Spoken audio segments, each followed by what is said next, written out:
Bom, essa pressão aqui aconteceu durante toda a tarde, né? Toda não, desde ontem à noite já estavam falando de hashtag Tite no Corinthians. Então, derrota do Corinthians gera pressão em Augusto Melo e cobrança nas redes e aeroporto. Corinthians teve horas complicadas após a derrota para o Barcelona de Guayaquil, do Equador, por 3-0, pelo jogo de ida da terceira fase da preliminar da Libertadores. As cobranças abrangeram a volta da equipe ao Brasil, às redes sociais e até mesmo aliados do presidente Augusto Melo. Segundo apurou o Meu Timão, a delegação alvinegra encontrou alguns poucos torcedores no aeroporto enquanto embarcava de volta para o Brasil.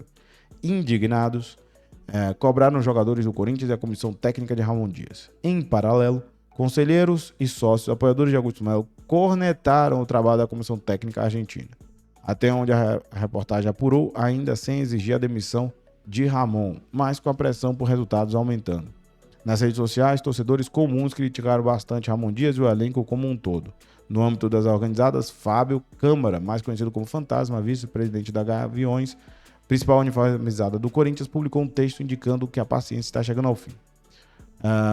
Para toda e qualquer situação existe um limite, não adianta pedir paciência, torcida do Corinthians. Tivemos total compreensão da fase que o time atravessou em 2024 e fizemos o possível e impossível pela nossa camisa e não por você. Nosso até então técnico Ramon Dias. Nesse jogo em específico, além do péssimo futebol apresentado e pelas nossas limitações já conhecidas em alguns setores do time, e derrota de hoje está sob a sua total responsabilidade. Não acho que é total do Ramon. É também do Ramon e claro que é principal dele na minha concepção pelas questões táticas. Mas os jogadores também são responsáveis.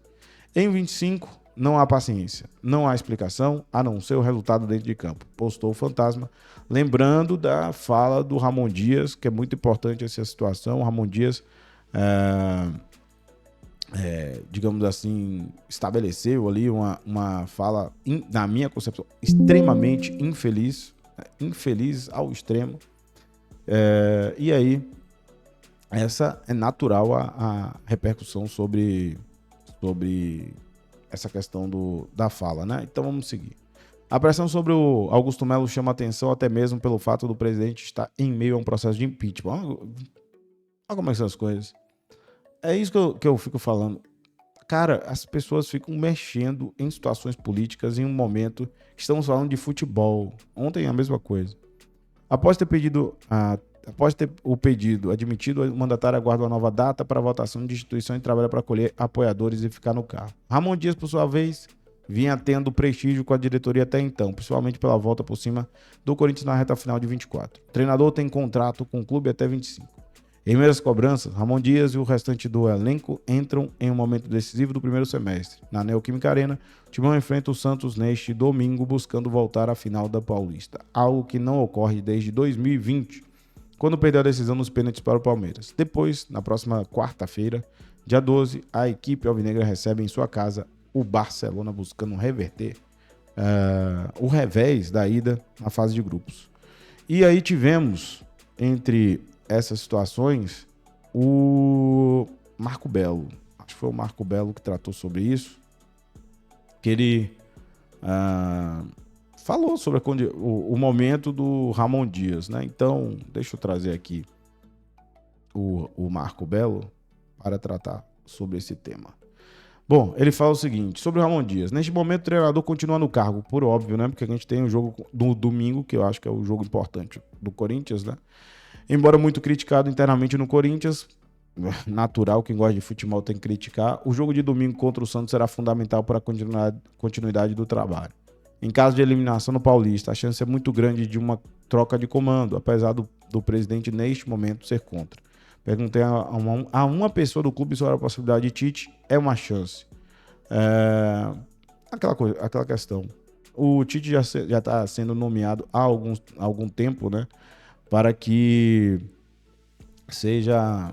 Desde a última vez, né? Ele rejeitou a gente para ir para o Flamengo. E agora, quando o Tite fica livre, vira a sombra do Corinthians o tempo todo, né? Então, esse é o grande X da questão. Se alguém está disposto a baixar a crista numa situação completamente distinta, né? É meio complicado, tá? Eu acho que a questão de mata-matas, para mim, incomoda. Me incomodou no ano passado, senti essa indecisão. E o que me deixou extremamente indignado foi a fala. Eu li ontem para vocês aqui a questão do Ramon Dias, mas eu fui buscar coletivo, porque a gente estava ao vivo, né? Para entender como ele falou, a forma como ele falou. E, cara, para mim ele teve uma posição extremamente... não seria resiliente, conformada seria a palavra. Eu acho que ele foi conformado a derrota por 3-0. Eles têm uma tendência, os dois, de fazer uma proteção à blindagem no elenco, mas ontem, com todo respeito, você, quando perde do jeito que perdeu, deveria assumir a culpa, ele não assumiu. Fomos superados, e não acho que foi taticamente as palavras dele. Para mim foi bizarro o que ele falou, porque taticamente ele foi engolido. Ele fez 3 mudanças táticas no time e nenhuma delas funcionou. As mudanças técnicas, que são os dos jogadores, foram ruins. E o resultado foi ainda pior. Então, se ele sabia que o primeiro tempo nós tivemos só o pênalti contra, não era de se supor, talvez a tirada do Félix pela condição do amarelo, e estava tomando muito 1 contra 1 ali, poderia ser uma possibilidade de saída. Ou até a entrada do Kaká pelo lado esquerdo, trazendo o Tchoka pelo lado direito, um jogador mais rápido, não toma amarelo. E o que me deixou mais puto, e eu sabia que ia acontecer, foi a fala que no ano passado, né, torcedores pediram pra gente não cair, isso, a gente não tá... É aquela situação.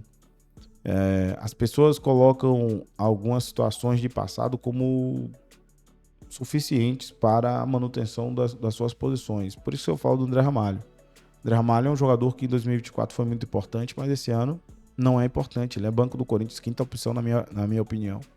O Félix no ano passado foi muito ruim, ou oscilou bastante, começou bem, depois oscilou bastante, e aí depois teve uma regularidade mais banco, e esse ano para mim era melhor.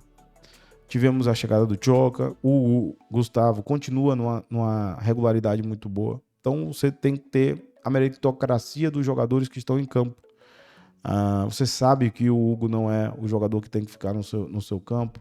Você sabe que o Alex Santana também não está numa condição boa. O Rian, por exemplo, nesses momentos sumiu, né? Absolutamente não tinha condição. E você está colocando os mesmos... Eu vejo refletir o passado sempre da mesma forma. No momento em que você está rejuvenescendo a equipe, você envelhece. Assim, quando a equipe conseguiu um pouco de regularidade, nós tínhamos jogadores jovens naquele plantel. Agora a gente está envelhecendo de novo para continuar aquele ciclo horroroso do Corinthians, né? Os mais experientes permanecendo, aquela coisa toda, e simplesmente o ciclo se reverte para o mesmo ponto. 2023, 2024. Espero que 2025 não aconteça, porque a gente ainda está no mês 3, né? Termina a pré-temporada agora. Mas estamos na mesma rotação. Colocando sempre os experientes, os garotos, a não ser o Bidon. O Bidon continua ali, tranquilo. Ontem teve a exceção ali do Tchoka, que ele tinha perdido a posição. Não. Mas eu acho que os outros jogadores com uma condição melhor não estão sendo utilizados. Então, para mim, o Ramon perdeu a mão no jogo, mas também perdeu um pouco do senso do jogo, né? Eu acho que é esse o grande problema.